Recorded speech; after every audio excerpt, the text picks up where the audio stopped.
ये आपका आज का संपादकीय पाठ है। देखिए, संपादकीय पाठ, एडिटोरियल आपको प्रारंभिक परीक्षा, मुख्य परीक्षा और इंटरव्यू हर जगह मदद पहुंचाते हैं। यहाँ से एक सामान्य जानकारी भी आप लोगों को मिलती है। और देखिए, किसी खास टॉपिक पर किसी खास व्यक्ति के अपने विचार होते हैं। विवाहिक दुष्कर्म कानून के खतरे, अभी आप देखते हैं कि इसको लेकर सुप्रीम कोर्ट में सुनवाई भी हो रही है, तो उसी के संदर्भ में ये लिखा जा रहा है। और इस तरह के टॉपिक पर एक सामान्य जानकारी जरूर रखिएगा। आपके पॉइंट व्यू क्या है, आप इस पर क्या सोचते हैं, ये भी आप लोगों को बताना चाहिए। सुप्रीम कोर्ट की बात करें तो हमारी सर्वोच्च अदालत है। याद रखिए, संविधान के अनुच्छेद 124 के तहत सुप्रीम कोर्ट की स्थापना की बात की गई है। 28 जनवरी 1950 में स्थापना हुई थी। 2012 में जब मैंने अपनी डॉक्यूमेंट्री मार्टर्स ऑफ मैरिज बनानी शुरू की थी, तब धारा 498 का दुरुपयोग चरम पर था। जिस किसी वकील या फिर पुलिस अफसर से बात करो, सब ऑफ कैमरा कहते थे कि यह कानून महिलाओं के हाथों में दिया गया वह हथियार है जिसे वह अपने पति और उसके परिवार को बर्बाद करने के लिए इस्तेमाल कर रही हैं। इसी दौरान नारीवादियों से भी बात की। अचंभे की बात यह थी कि जहां सुप्रीम कोर्ट इस कानून के दुरुपयोग को कानूनी आतंकवाद की संज्ञा दे चुका था, और आप देखते हैं कि वही नारीवादी यह मानने को तैयार नहीं थे कि कोई स्त्री कानून का दुरुपयोग कर सकती है। अंततः 2014 में सुप्रीम कोर्ट ने गाइडलाइन जारी की और 498 में तुरंत गिरफ्तारी पर रोक लगाई। इसके बाद पारिवारिक विवादों में छेड़खानी, दुष्कर्म, अप्राकृतिक सेक्स जैसे आरोपों का इस्तेमाल किया जाने लगा। जेठ, देवर, ससुर, मामा, चाचा, ननद के पति आदि पर यौन शोषण का आरोप लगाकर उन्हें जेल भिजवाया जाने लगा ताकि भारी रकम वसूल की जा सके। किसी भी कोर्ट परिसर में मध्यस्थता केंद्र में जाकर देखें, आपको इन मुकदमों में सौदेबाजी होती मिल जाएगी। और जितनी संगीन धाराएं उतनी बड़ी मांग। पति और उसका परिवार धक्के खाकर और जेल में सड़कर इतना हार जाता है कि कोई भी मांग मान लेता है। एक आम इंसान को 15 से 20 लाख की पूंजी जमा करने में वर्षों लग जाते हैं, लेकिन ऐसे अनगिनत मामले हैं जहां कुछ दिनों या महीनों चली शादी में भी महिला लाखों रुपए झूठे मुकदमे के एवज में ले गई। महिलाओं के पास बहुत से ऐसे कानून हैं जिनके तहत वे पति और उसके परिवार के खिलाफ शिकायत कर सकती हैं। ऐसे में क्या विवाहिक दुष्कर्म कानून लाना जरूरी है? हाल में ही केंद्र सरकार ने सुप्रीम कोर्ट में कहा कि ऐसा नहीं किया जाना चाहिए। महिला एवं बाल विकास कल्याण मंत्रालय और राष्ट्रीय महिला आयोग ने भी ऐसे कानून के विरोध में मत व्यक्त किया है। और महिला आयोग के बारे में आप लोग याद रखा करिएगा, इस तरह के संगठनों से भी क्वेश्चंस पूछ लेता है। महिला आयोग का हेडक्वार्टर आप लोगों को नई दिल्ली में देखने को मिल जाएगा। इसकी स्थापना कब हुई थी, ये आप लोग बताइए। 31 जनवरी 1992 में गठित एक सांविधिक निकाय है राष्ट्रीय महिला आयोग।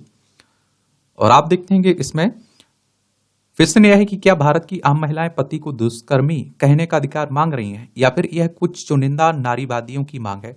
इस विषय में पर मैंने कुछ नारीवादियों की दलीलें सुनी है। उनका कहना है कि वैवाहिक दुष्कर्म कानून का ना होना राइट टू इक्वलिटी यानी समता के अधिकार के खिलाफ है।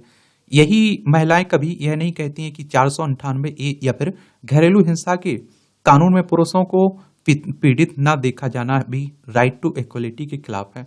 अगर यह कहा जाए कि क्यों ना विवाहिक दुष्कर्म को जेंडर न्यूट्रल कर दिया जाए, तो नारीवादी क्रोधित होकर कहते हैं कि अगर ऐसा हुआ तो पुरुष कानून का दुरुपयोग करेंगे। साफ है कि नारीवादी चाहते हैं कि हर तरह का कानून सिर्फ महिलाओं के लिए हो, भले ही वे उसका दुरुपयोग करें। 21वीं सदी में इस तरह का तर्क नारीवादी के सिद्धांतों के बिल्कुल विपरीत है। लेकिन आज का नारीवाद महिलाओं को सशक्त बनाने के स्थान पर पुरुषों को सताने में अधिक अग्रसर दिखता है। यह देखा जाना जरूरी है कि वैवाहिक दुष्कर्म कानून बनने से पहले ही न्यायालयों में किस तरह के आदेश पारित हो चुके हैं। दिल्ली उच्च न्यायालय ने पिछले साल एक मुकदमे को खारिज किया। इसमें पत्नी ने पति के परिवार के पुरुष रिश्तेदारों पर दुष्कर्म का झूठा मुकदमा किया था। न्यायालय ने कहा कि घरेलू झगड़ों में ऐसे झूठे आरोप लगाने की प्रवृत्ति को रोकना होगा। एक अन्य मामले में कर्नाटक उच्च न्यायालय ने शादी के एक दिन बाद ही पत्नी द्वारा पति पर लगाए गए दुष्कर्म के आरोप को खारिज करते हुए कहा कि यह कानून के दुरुपयोग का सटीक उदाहरण है। ऐसे भी बहुत से मामले हैं जहां महिलाओं द्वारा पति पर बेटी की यौन उत्पीड़न का झूठा मुकदमा लिखवाया गया ताकि उसकी कस्टडी उसे मिल सके। हमारी संस्था एकम न्याय फाउंडेशन ने 2023 में 825 ऐसे मामले उजागर किए जहां या तो पत्नी ने प्रेमी के साथ मिलकर पति को मार दिया या पुरुष ने पत्नी या प्रेमिका द्वारा प्रताड़ित के कारण आत्महत्या कर ली। और जब हम हर दिन झूठे मुकदमों में फंसे पुरुषों द्वारा आत्महत्या करते देख रहे हैं, तब यदि वैवाहिक दुष्कर्म का कानून आया तो महिलाएं व्यभिचारी या झगड़ालू हैं, वे इस कानून का बेजा इस्तेमाल करेंगी। ऐसे किसी कानून के संदर्भ में कुछ अहम सवाल हैं। अगर महिला कह दे कि 2 साल पहले पति ने दुष्कर्म किया था, तो वह कैसे साबित कर पाएगा कि उसने ऐसा नहीं किया था? और अगर महिला मुकदमा करने के बाद उसे वापस लेने के लिए लाखों या करोड़ों रुपए की मांग करे, तो क्या न्यायालय ऐसे मुकदमों को सेटलमेंट के नाम पर खत्म कर देंगे, जैसा कि 498 में होता है? अगर हाँ, तो क्या यह उगाही का एक और जरिया नहीं बन जाएगा? क्या महिला को झूठा मुकदमा करने की कोई सजा मिलेगी? 498 के झूठे मुकदमे में तो शायद ही किसी महिला को सजा मिलती हो। भारत में पति या पत्नी द्वारा बिना किसी कारण शारीरिक संबंध बनाना क्रूरता और तलाक का आधार माना जाता है। यदि पति इसी आधार पर तलाक मांगता है, तो इसके बाद पत्नी दुष्कर्म का आरोप लगा देती है, और कोर्ट किसकी मानेगा? क्या केवल महिला का कथन पति को जेल भेजने के लिए पर्याप्त होगा? और शादी सिर्फ महिला अधिकारों का ताना बाना नहीं है, जैसा कि नारीवादी तबका सिद्ध करना चाहता है। महिला अधिकारों के लिए संघर्ष करने का मतलब यह नहीं है कि पुरुष के अधिकारों की पूरी तरह अनदेखी कर दी जाए। मान सम्मान सिर्फ नारी का नहीं, पुरुष का भी होता है। पतियों द्वारा पत्नियों का मानसिक और यौन शोषण के लिए किए जाने पर उन्हें सजा मिलनी ही चाहिए, लेकिन इसकी अनदेखी नहीं ना हो कि महिलाएं कानून का दुरुपयोग कर रही हैं और इसके लिए उन्हें कोई सजा नहीं मिलती है। सुप्रीम कोर्ट को इस पर गौर करना चाहिए कि जो कानून इतनी बड़ी आबादी वाले देश में हर शादी को प्रभावित करने वाला है, वो उसे सिर्फ एक पक्ष के अधिकारों की मद्देनजर बनाने के बजाय ऐसा कोई रास्ता निकालना चाहिए जिससे किसी के भी अधिकारों का हनन ना हो। लेखिका है, सामाजिक कार्यकर्ता हैं दीपिका नारायण भारद्वाज, इनके द्वारा ये आर्टिकल लिखा गया है और इसको लेकर आप देखिए बड़ी चिंताएं जताई जा रही हैं वैवाहिक दुष्कर्म को लेकर। अब मान लीजिए किसी पति पत्नी बने, वो आप देखते हैं उनके बीच शारीरिक संबंध बनेंगे, आगे अगर आप देखिए दोनों में नहीं बनती है और पत्नी उस पर दुष्कर्म का आरोप लगा देती है, उसे सजा हो जाएगी, वो परेशानी में पड़ जाएगा। इससे कहा जा रहा है कि जो सामाजिक ताना बाना है ना, ये भी बिगड़ेगा और बहुत सारी आप देखते हैं कि परेशानियां खड़ी होंगी, वैवाहिक जीवन सही नहीं रहेगा।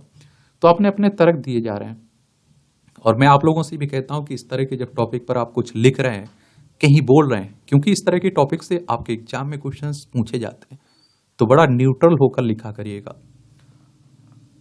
भेदभाव से ग्रस्त महिला जनप्रतिनिधि और हाल ही में सर्वोच्च न्यायालय ने मनीषा रविंद्र पान पाटिल बनाम महाराष्ट्र राज्य एवं अन्य के मामले की सुनवाई करते हुए महाराष्ट्र के जलगांव जिले की विचारखंडा पंचायत की महिला सरपंच को तकनीकी आधार पर अयोग्य ठहराए जाने पर महिला प्रतिनिधियों के प्रति प्रशासन के सभी स्तरों पर व्याप्त भेदभावपूर्ण रवैये पर अपनी अप्रसन्नता व्यक्त की है।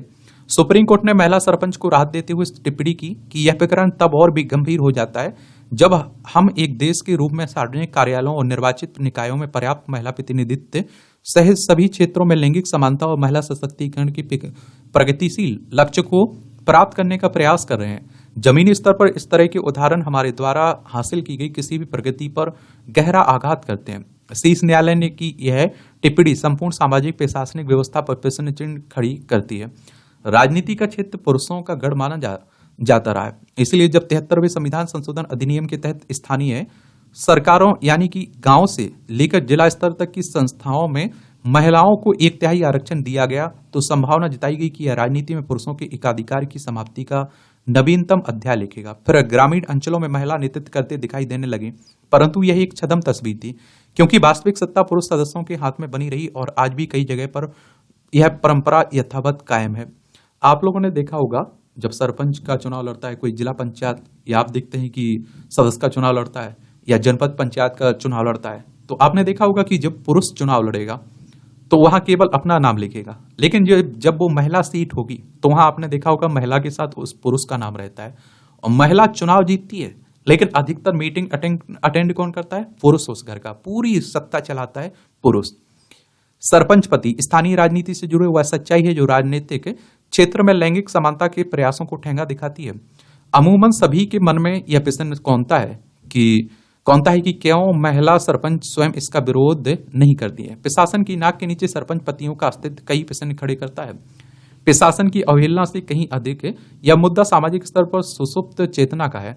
सरपंच पति सर्व स्वीकार व्यवस्था का वह स्वरूप है जो किसी को भी विचलित नहीं करता है।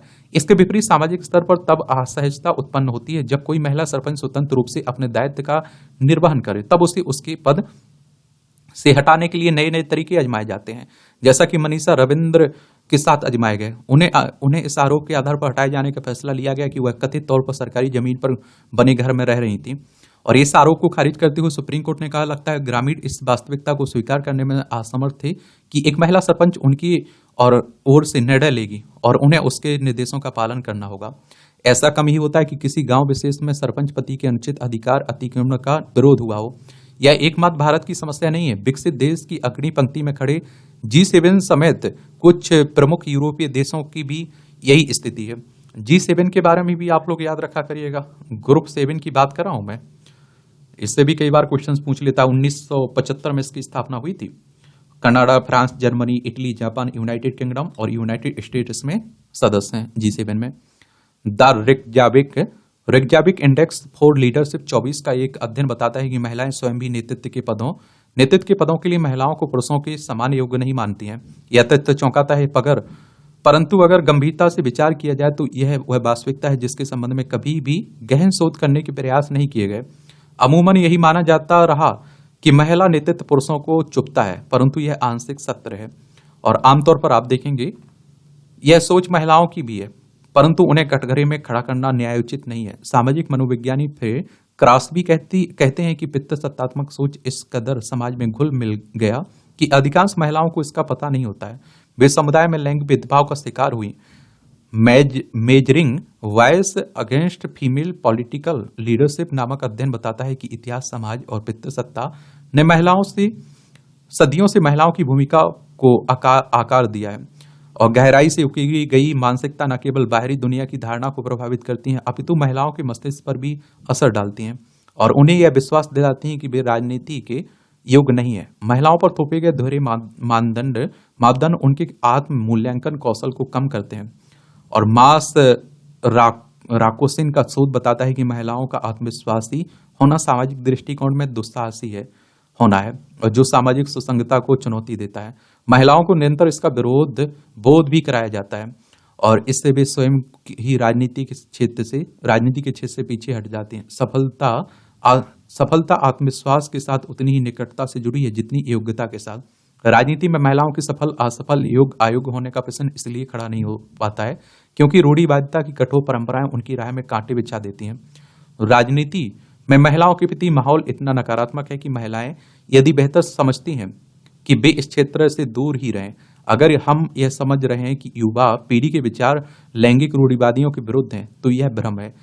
Measuring society perceptions of equality for women and main in leadership sense रेखांकित करता है कि युवा पीढ़ी का यह मानना है कि राजनीति के समीकरण महिलाओं की समझ से परे हैं। राजनीति में महिलाओं के प्रवेश की सबसे बड़ी चुनौती राजनीतिक समाजीकरण का अभाव है और इसके लिए प्रशासनिक एवं सामाजिक स्तर पर जब तक प्रयास नहीं होंगे तब तक नेतृत्व पदों में महिलाओं की स्वीकार्यता सहज नहीं होगी। लेखिका हैं, समाजशास्त्री हैं, इनका नाम है डॉक्टर ऋतु शाश्वत। इनके द्वारा ये आर्टिकल लिखा गया है और देखिए इस तरह की महिलाओं की असमानता पर कोई रिपोर्ट रहती है, कोई स्टडी रहती है, केस स्टडी रहती है, तो इसका उल्लेख आप लोग जरूर किया करिएगा अपने आंसर राइटिंग में, निबंध में। आत्म जागृति, जीवन की सफलता का रहस्य आत्म जागृति में निहित है और जिस प्रकार सोया हुआ व्यक्ति अपने आसपास के वातावरण से अनभिज्ञ रहता है, उसी प्रकार आत्मा के जागरण से विमुक्त व्यक्ति अपनी आंतरिक शक्तियों से परिचित रहता है। भ्रमित मनुष्य अक्सर शक्ति को केवल शारीरिक क्षमता के रूप में देखता है, जबकि शारीरिक शक्ति को बाहरी प्रदर्शन मात्र है। वास्तविक शक्ति हमारे भीतर है और इस आंतरिक शक्ति की क्षमता अपार होती है। हालांकि इसके अनुभव के लिए आत्म जागृति आवश्यक है। ओशो का कहना है कि आंतरिक शक्तियों को जागृत करने का पहला कदम है स्वयं के भीतर की यात्रा करना, आत्मचिंतन करना, अपनी चेतना के गहन स्तरों तक पहुंचना। आत्मा के साक्षात्कार के बिना हम अपने वास्तविक स्वरूप और अपनी अनंत क्षमताओं से वंचित रहते हैं। हमारे एक मनीषी हुए जो आरंभ में आप देखते हैं अपनी क्षमताओं से परिचित नहीं थे। देवर्षि नारद ने उन्हें अपनी क्षमताओं की अनुभूति कराने के लिए मरा मरा शब्द के जाप का मंत्र दिया। वह मनीषी उसके जाप में ऐसे रमे कि मरा शब्द राम बन गया। राम नाम की लगन में इतने तल्लीन हो गए कि उनके शरीर पर दीमकों ने बमीठा जिसे बोलते हैं बना ली और उन्हें भान तक नहीं हुआ। और ऐसी विराट तपस्या के कारण ब्रह्मा जी ने उन्हें वाल्मीकि नाम दिया। महर्षि वाल्मीकि ने आत्म जागरण द्वारा अपनी आंतरिक शक्तियों को पहचान कर उन्हें पूर्ण रूप से जागृत कर रामायण जैसे महाकाव्य की रचना की। साधारण मनुष्य से एक महान ऋषि बनने की महर्षि वाल्मीकि की यात्रा प्रमाण है कि आत्मा की शक्ति और जागरूकता ही महानता के शिखर पर पहुंचा सकती है। इसलिए आत्म जागृति का मार्ग अपनाकर हम भी अपने भीतर की असीमित क्षमताओं को जागृत कर सकते हैं। बड़ा इंटरेस्टिंग कॉलम लिखा जाता है। निशाने पर विमान, तो आजकल आप देखते हैं कि विमानों को उड़ाने की बातें हो रही हैं ना, और कई फर्जी भी पाई जाती हैं, आप देखते हैं। तो यह चिंताजनक है कि विमानों में बम रखे जाने की झूठी सूचना देने वाले बेलगाम दिख रहे हैं। लगातार तीसरे दिन जिस तरह विमानों को बम से उड़ाने की धमकी दी गई, उससे यही साबित होता है कि ऐसा करने वालों का दुस्साहस बढ़ा हुआ है। यह सामान्य बात नहीं कि बीते 3 दिनों में 1.5 दर्जन से अधिक विमानों में बम रखे होने की सूचना देकर विमान कंपनियों, यात्रियों, सुरक्षा एजेंसियों के सामने संकट खड़ा किया है। और इनमें से कई विमान अंतर्राष्ट्रीय उड़ान पर थे। जब किसी विमान में बम रखे जाने की सूचना दी जाती है, तब उसे तुरंत निकटवर्ती हवाई अड्डे पर उतार कर इसकी इसलिए गहन जांच की जाती है कहीं धमकी सही ना हो। अनदेखा भी तो नहीं कर सकते। इसके चलते विमानों का संचालन तो प्रभावित होता है। हवाई यात्रा को लेकर लोगों के मन में आशंका भी उपजी है। इसके अलावा विमान यात्रियों को समय पर अपने गंतव्य तक पहुंचने में देरी भी होती है। स्पष्ट है कि इस तरह की घटनाओं को गंभीरता से लेना होगा। आप देखते हैं कि यह मानने कि अच्छे भले कारण है कि एक के बाद एक विमानों में बम रखे जाने की आप देखते हैं कि झूठी सूचना देने का सिलसिला इसी का लिए कायम है, क्योंकि ऐसी सूचनाएं देने वालों पर शिकंजा नहीं कसा जा रहा है। चूंकि विमानों को उड़ाने की धमकी देने के मामले में छत्तीसगढ़ से एक संदिग्ध को हिरासत में लेने के बाद भी ऐसी और धमकियां सामने आई, इसलिए यह स्पष्ट है कि यह किसी एक अपराधी का काम नहीं है। समझना कठिन है कि ईमेल या फिर किसी सोशल नेटवर्क साइट के जरिए विमान में बम रखे जाने की सूचना देकर अफरा तफरी पैदा करने वाले तत्वों तक पहुंचने में कठिनाई क्यों हो रही है। क्या भारत के पास वैसे उपाय नहीं जिनमें ऐसे तत्वों तक आसानी से पहुंचा जा सके। झूठी सूचनाएं देकर विमान सेवाओं के संचालन को बाधित करना एक गंभीर साइबर अपराध है। यह ठीक नहीं है कि हमारी एजेंसियां किस्म किस्म के साइबर अपराधों से सही तरह से निपट पा रही हैं। हैरानी नहीं है, इसलिए उनका दुस्साहस बढ़ता जा रहा है। इसलिए इसकी अनदेखी नहीं की जा सकती है। कुछ समय पहले स्कूल, अस्पतालों, संग्रहालयों आदि में बम रखे जाने की झूठी सूचनाएं देकर लोगों और साथ ही सुरक्षा एजेंसियों को त्रस्त किया था, और इन सब मामलों की जांच तो की गई, लेकिन शायद ही किसी मामले में धमकी देने वालों की पहचान और पकड़ की जा सकी हो। हैरानी नहीं कि यह तथ्य अब विमानों को निशाना बना रहे हैं। जो भी हो, हमारी एजेंसियों को हर हाल में उन तक पहुंचना होगा जो लोगों को भयभीत करने के साथ देश की सुरक्षा परिदृश्य को खराब दिखाने का काम कर रहे हैं। ऐसे तत्वों को सबक नहीं सिखाया गया तो यहाँ वहां बम रखने की झूठी सूचनाओं से छुटकारा मिलने वाला नहीं है, और डर का माहौल बना रहेगा। परेशान हम लोगों को होना होगा। या आप देखेंगे सड़कों की शोध। पंजाब सरकार ने 13,400 किलोमीटर लिंक सड़कों के पुनर्निर्माण के लिए 2,436 करोड़ रुपए के प्रोजेक्ट को हरी झंडी देकर उचित कदम उठाया है। यह प्रोजेक्ट हालांकि ग्रामीण क्षेत्र की खराब सड़कों के लिए है, लेकिन देर से ही सही। इनकी शोध लेकर सरकार ने दुरुस्त निर्णय लिया है। निसंदेह इससे प्रदेश सरकार का यह स्पष्ट करना चाहती कि वह सड़क सुरक्षा को लेकर गंभीर है और सड़कों पर होने वाली मौतों को कम करने का प्रयास कर रही है। लेकिन यह चिंताजनक है कि प्रदेश भर की सड़कों की दशा बदतर है। चाहे शहर हो या ग्रामीण, हर जगह टूटी हुई सड़कें लोगों के लिए परेशानी का सबक बनी हुई। ऐसी स्थिति तब है जब यह सर्वविदित है कि सड़क पर होने वाले हादसों के पीछे खराब और टूटी हुई सड़कों की बड़ी भूमिका होती है। विगत दिवस ही जालंधर में सड़क पर बने गड्ढों में एक ऑटो पायलट पाया गया। उसमें आप देखिए बैठे 5 वर्ष के एक मासूम की जान चली गई। यही कारण है कि खराब सड़कों और गड्ढों के विरुद्ध लोग भी सामने आ रहे हैं और चूने से इन्हें घेरे का जिम्मेदार लोगों पर लगातार सवाल उठा रहे हैं, जो कि एक बड़े अभियान का रूप धारण कर चुका है। इसके परिणाम स्वरूप विभिन्न जिलों में सड़कों की मरम्मत भी की जा रही है। यह अच्छी बात है कि प्रदेश सरकार ने अब इसे पूरी गंभीरता से लिया और ग्रामीण क्षेत्रों में आप देखिए टूट चुकी सड़कों के पुनर्निर्माण के लिए धन जारी कर दिया। आवश्यकता इस बात की है कि सरकार शहरी क्षेत्र की सड़कों की भी सुध ले और उन्हें दुरुस्त करवाने के लिए शीघ्र ठोस कदम उठाए। ये आप देख लीजिए, पंजाब है, चंडीगढ़ इसकी राजधानी देखने को मिल जाएगी पंजाब की। और इसकी अंतर्राष्ट्रीय सीमा पाकिस्तान से लगती है। अगर राज्यों में देखें तो राजस्थान, हरियाणा, हिमाचल प्रदेश, और आप देखेंगे जम्मू कश्मीर से लगती है। भगवंत मान यहाँ के चीफ मिनिस्टर हैं। विधानसभा में 117 सीटें हैं, राज्यसभा में 7 सीटें हैं, लोकसभा में 13 सीटें हैं। 50,362 वर्ग किलोमीटर में फैला हुआ है। भगवंत मान यहाँ के चीफ मिनिस्टर हैं, मुख्यमंत्री हैं। और राज्यपाल कौन है? गुलाब चंद कटारिया। कानून के दायरे में आए लिव इन रिलेशन। आजकल आप देखते हैं कि इस तरह के चलन काफी चल गए, ये आप लोग भी देख रहे होंगे। हाल ही इलाहाबाद हाईकोर्ट ने अहम फैसला सुनाते हुए कहा कि पति पत्नी की तरह लिव इन रिलेशन में रहने वालों पर भी दहेज हत्या और दहेज उत्पीड़न का केस दर्ज हो सकता है। अब अगर उसे नाम ही दे रहे हैं, पति पत्नी की तरह रह रहे हैं, तो उस तरह के नियम कानून भी होना चाहिए। या फिर आप देखते हैं कि इसे एक तरह से टाइम पास बना लिया। तो दहेज हत्या के केस के लिए जोड़े का पति पत्नी की तरह जीवन व्यतीत करना ही पर्याप्त है। कोर्ट ने कहा कि केवल पति ही नहीं बल्कि उसके रिश्तेदार भी दहेज हत्या के लिए आरोपित हो सकते हैं। दहेज निषेध अधिनियम 1961 के अंतर्गत दहेज लेना और देना दोनों ही को अपराध की श्रेणी में रखा गया है और इसमें दहेज लेने देने या उसमें सहयोग करने पर 5 वर्ष की कैद और 15,000 रुपए की जुर्माने का प्रावधान है। दहेज के लिए प्रताड़ित करने पर पति और उसके रिश्तेदारों को 3 साल की कैद और जुर्माना हो सकता है। और वही यदि किसी महिला की विवाह के 7 साल के भीतर असामान्य परिस्थितियों में मौत हो जाती है और यह साबित कर दिया जाता है कि मौत से पहले उसे दहेज के लिए प्रताड़ित किया जाता है, तो उसके पति और आरोपित रिश्तेदारों को कम से कम 7 साल से लेकर आजीवन कारावास की सजा हो सकती है। लिव-इन में रहने वाले जोड़े शादी के बंधन में नहीं बंधे होते हैं और पर पति पत्नी की तरह जीवन यापन करते हैं। भले ही वे एक दूसरे के प्रति जो भी अपनी कानूनी जिम्मेदारियां होती हैं उससे मुक्त होते हैं, परंतु किसी महिला को इस दौरान प्रताड़ित करना और उससे दहेज की मांग करना अपराध है। लिव-इन में रहने वाली महिला अपना घर परिवार शहर छोड़कर एक ऐसे शख्स के साथ रहने का फैसला देती है जिसे वह ज्यादा पहले से जानती नहीं है। ऐसे में उसकी शादी करने के लिए दहेज की मांग करना सौदेबाजी है। यह बेहद चिंताजनक स्थिति है। बेलगाम होती इस दहेज को प्रथा पर लगाम लगानी होगी। वहीं बेटियों के माता पिता को उन्हें समझाना होगा ताकि वे जल्द से किसी बाहरी शख्स पर भरोसा न करें। अभिभावक को उन्हें आर्थिक रूप से सबल बनाना होगा ताकि वे आत्मनिर्भर रहें और सही निर्णय लेने में सक्षम हो। साथ ही लड़कियों को भी यह समझना होगा कि उनके माता पिता और परिवार वाले उनके दुश्मन नहीं है। किसी दूसरे पर विश्वास करने के बजाय उन्हें अपने सभी फैसलों में परिवार वालों को शामिल करना चाहिए। दूसरी ओर लड़कों को भी दहेज न लेने के लिए प्रेरित करना जरूरी है। कुल मिलाकर इलाहाबाद हाईकोर्ट का यह फैसला स्वागत योग्य है। इसके लिए लिव इन रिलेशनशिप में रहने वालों में भी दहेज कानून का डर पैदा हो। वे यह कहकर नहीं बच सकते हैं कि कानूनी तौर पर पति नहीं है इस पर, इसलिए उन पर दहेज हत्या और दहेज उत्पीड़न का केस नहीं चलाया जा सकता है। आजकल इस तरह के बहुत सारे मामले आ रहे हैं। ये टिप्पणियां रहती हैं, इन्हें भी देख लिया करिएगा। इसकी पीडीएफ आपको टेलीग्राम पर मिल जाती है। एजुकेशन सर्कल प्लेटफॉर्म है ना, तो वहां से जाकर आप लोग इसे डाउनलोड भी कर सकते हैं।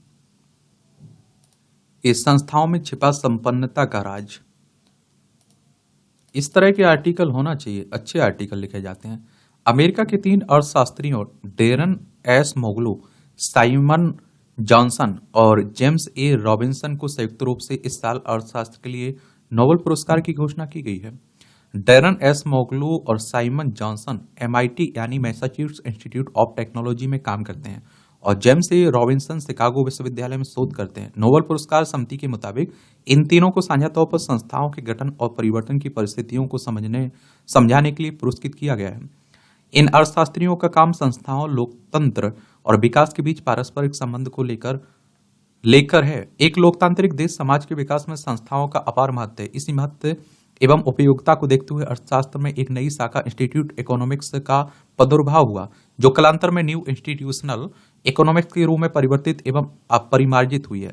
एसमोगलू, जॉनसन और रॉबिन्सन जैसे अर्थशास्त्रियों का ताल्लुक अर्थशास्त्र की इसी बिरादरी से है। उनका कहना है कि संस्थाएं ही दीर्घ अवधि में समृद्धि की कारक हैं। और देखिए 1969 में पहली बार दिया गया था अर्थशास्त्र का। बाकी आप देखते हैं कि नोबेल पुरस्कार 1901 से शुरुआत हो गए थे। अर्थशास्त्रियों के बीच हमेशा से यह चिंतन और बहस का विषय रहा है कि विकास क्या है और कैसे हो। कोई भी देश विकास का रास्ता कैसे तय करता है, विकास की दौड़ में कोई देश कैसे पिछड़ जाता है, कोई देश आगे कैसे निकल जाता है, समान कारक और संसाधन वाले विभिन्न देशों की विकास यात्रा कैसे रहती है, इनमें से कई देश विकास के ऊंचे सोपान पर कैसे पहुंच जाते हैं और कई देशों के पीछे क्यों रह जाते हैं। और विश्व प्रसिद्ध अर्थशास्त्री रॉबर्ट सोलो ने भी इन सवालों पर आर्थिक दृष्टि से चिंतन मनन किया है। और आप देखिए अनुभवजन आंकड़ों का विस्तृत विश्लेषण किया, फिर वह इस नतीजे पर आप देखते हैं कि पहुंचे पहुंचे कि समान कारक और संसाधन वाले देशों या फिर अर्थव्यवस्थाओं में तीव्र विकास का रास्ता वही देश तय करेगा जिसके पास तकनीकी गत और प्रौद्योगिकी का विकास अधिक होगा। सोलो को उनके इस योगदान के लिए बाद में नोबेल पुरस्कार से भी सम्मानित किया गया। इसी तरह जो जब सॉम्पीटर ने भी इशारा किया, उनका कहना था कि विकास में नवोन्मेष का अत्यंत महत्व है। नवोन्मेष और तकनीकी विकास का प्रबंधन में जापान से उपयोग किया है। क्या जापान ने उपयोग किया है? और आप देखेंगे कि जापानियों ने जस्ट इन टाइम और सिनर्जी का उपयोग किया है। आशा यह है कि विज्ञान, तकनीक, प्रबंधन और वैज्ञानिक दृष्टि देश को विकास के पथ पर ले जाते हैं। सोलो और सॉम्पीटर की स्थापना से इतर अमेरिकी अर्थशास्त्री डगलस नॉर्थ ने एक और महत्वपूर्ण कारक की ओर इशारा किया है। उन्होंने तर्क दिया कि आर्थिक विकास को आगे बढ़ाने के लिए अकेले तकनीकी नवाचार अपर्याप्त है। बाजार अर्थव्यवस्था की फलने फूलने के लिए कुछ कानूनी, या आप देखेंगे कानूनी और सामाजिक संस्थाओं का होना भी जरूरी है। उनका काम मुख्य रूप से सिद्धांतिक था। बाद में उनको भी नोबेल पुरस्कार से नवाजा गया। एसमोगलू और जॉनसन रॉबिन्सन ने डगलस नॉर्थ के सिद्धांत को गति प्रदान की है, और एक तरीके से इन तीनों का काम नॉर्थ के सिद्धांत की ही पुष्टि है। इन्होंने अनुभवजन्य आंकड़ों के आधार पर संस्थाओं और आर्थिक विकास के बीच की स्थिति का अध्ययन किया है, और वे इस निष्कर्ष पर पहुंचे कि किसी देश की आर्थिक प्रगति उस देश की संस्थाओं पर निर्भर करती है। देश की दीर्घकालिक आर्थिक प्रगति के लिए सुचारू संस्थाओं का होना अपरिहार्य है। बेहतर विकास के लिए बेहतर संस्थाओं की आवश्यकताएं होती हैं, जो नीतियों और योजनाएं बनाए उनका प्रभावी क्रियान्वयन करे। एसमोगलू जॉनसन रॉबिन्सन का मॉडल मोटे तौर पर 3 कारकों पर आधारित है। पहला है संसाधनों के बंटवारे और समाज में निर्णय लेने की शक्ति। जाहिर है कि वास्तविक जीवन में संसाधनों का बंटवारा समतापूर्वक नहीं होता है। समाज 2 हिस्सों में विभाजित हो जाता है, एक जनता और दूसरा अभिजन यानी उच्च वर्ग।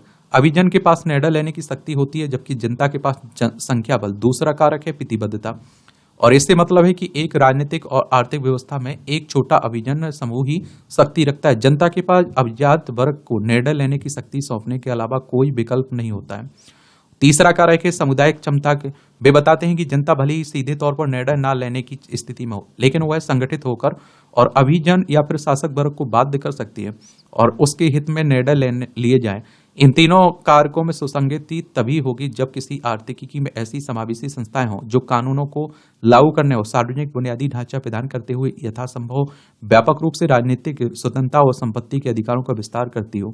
यानी कि प्रभावी लोकतांत्रिक संस्थाएं होना अपरिहार्य है। देश के नीति नियंता एसमोगलू, जॉनसन और रॉबिन्सन के काम से सीख ले सकते हैं। भारत को 2047 में विकसित बनाने की राह आसान होगी अगर संस्थाओं को लाल फीताशाही के मकर जाल से मुक्त रखा जाए और इनको देश की जनता के प्रति और अधिक जवाबदेह बनाया जाए, और साथ ही संस्थाओं के दीर्घकालिक विश्लेषण के साथ उनको ऐसे रूप विकसित करें जो आज के नव उदारवादी दौर में भी जनोन्मुखी विकास को उत्प्रेरित कर सकें। तभी सबका साथ सबका विकास सुनिश्चित हो सकेगा। ये आप देखेंगे संस्थाओं में सतत सुधार आवश्यक है। तो डेरन एस मोगलू, साइमन जॉनसन और जेम्स ए रॉबिन्सन ने अपनी शोध में बताया कि आज की समृद्धि आंशिक रूप से इस बात की विरासत है कि किसी राष्ट्र की संस्थाएं समय के साथ किस प्रकार विकसित हुई हैं, और जिनका अध्ययन उन्होंने यूरोपीय उपनिवेशीकरण के दौरान देशों में घटित हुई घटनाओं को देखकर किया है। औपनिवेशिक काल के दौरान जिन देशों ने अधिक समावेशी संस्थाओं के साथ शुरुआत की वे अधिक समृद्ध हुए, और जिन देशों में समावेशी संस्थाएं थीं जो व्यक्तिगत संपत्ति अधिकारों की रक्षा करती थी और व्यापक आर्थिक भागीदारी की अनुमति देती थी, वे देश अंततः दीर्घकालिक समृद्धि के मार्ग पर आगे बढ़े। समावेशी संस्थागत ढांचे का तात्पर्य लोकतंत्र, कानून एवं व्यवस्था, संपत्ति के अधिकारों की सुरक्षा आदि से है, और इसके विपरीत शोषक संस्थाओं से आम तौर पर कानून के शासन की कमी होने, कुछ लोगों के हाथों में सत्ता के होने या निरंकुश या फिर तानाशाही शासन प्रणाली होने और संपत्ति अधिग्रहण के खतरे होने आदि आप देखते हैं कि आदि से इन अर्थशास्त्रियों ने पाया कि विभिन्न प्रकार के उपनिवेशीकरण ने राष्ट्रों की अमीरी और गरीबी को काफी हद तक प्रभावित किया। उदाहरण के लिए उन्होंने नोगेल शहर के बारे में बताया जो अमेरिका और मेक्सिको सीमा पर स्थित है। एक ही भूगोल, जलवायु, एक ही पूर्वजों और एक ही संस्कृति को साझा करने के बावजूद सीमा के दोनों ओर जीवन स्तर में बेहद अंतर है।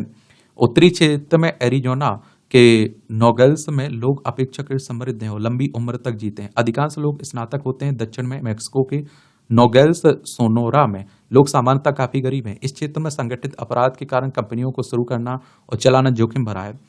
अर्थशास्त्रियों के ने पाया कि अंतर यह है कि अमेरिका में संपत्ति के अधिकारों की रक्षा होती है और नागरिकों को बोलने का अधिकार है। अर्थशास्त्रियों की तरह कि उत्तरी नोगल्स और दक्षिणी नोगल्स में संपन्नता के अंतर का कारण शहरों के दो हिस्सों को नियंत्रित करने वाली संस्था है। इन्हों तीनों अर्थशास्त्रियों ने अपने एक लेख the colonial origins of comparative development 2001 में बताया कि यूरोपियों ने अलग अलग उपनिवेशों में अलग अलग नीतियां अपनाई तथा उसी के अनुरूप संस्थाओं का निर्माण किया। कुछ संस्थाओं का उपनिवेश के कारण शोषणकारी संस्थाओं का निर्माण हुआ, जबकि जहां यूरोपियों को आकर रहना था वहां समावेशी संस्थाओं की स्थापना हुई। शोषणकारी संस्थाओं का निर्माण उपनिवेशिक शासक के फायदे के लिए संसाधनों के दोहन पर आधारित था। और आप देखेंगे कि जिन देशों में शोषणकारी संस्थाएं थी वहां आर्थिक विकास की दर धीमी रही। और इस तरह आप देखिए नोबेल पुरस्कार विजेताओं का मुख्य तर्क यह रहा कि भाग्य या अन्य कारण नहीं बल्कि संस्थागत चयन आर्थिक सफलता के लिए जिम्मेदार है।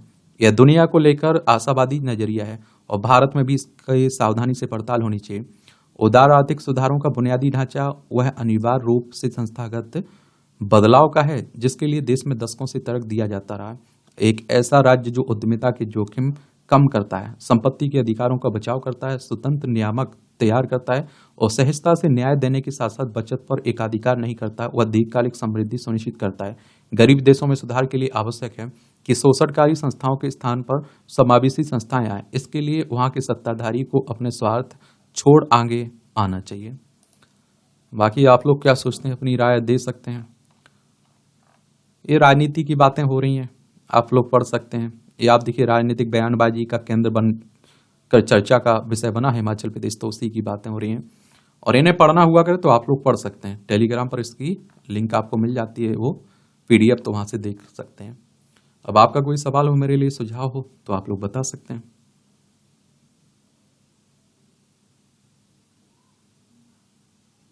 धन्यवाद।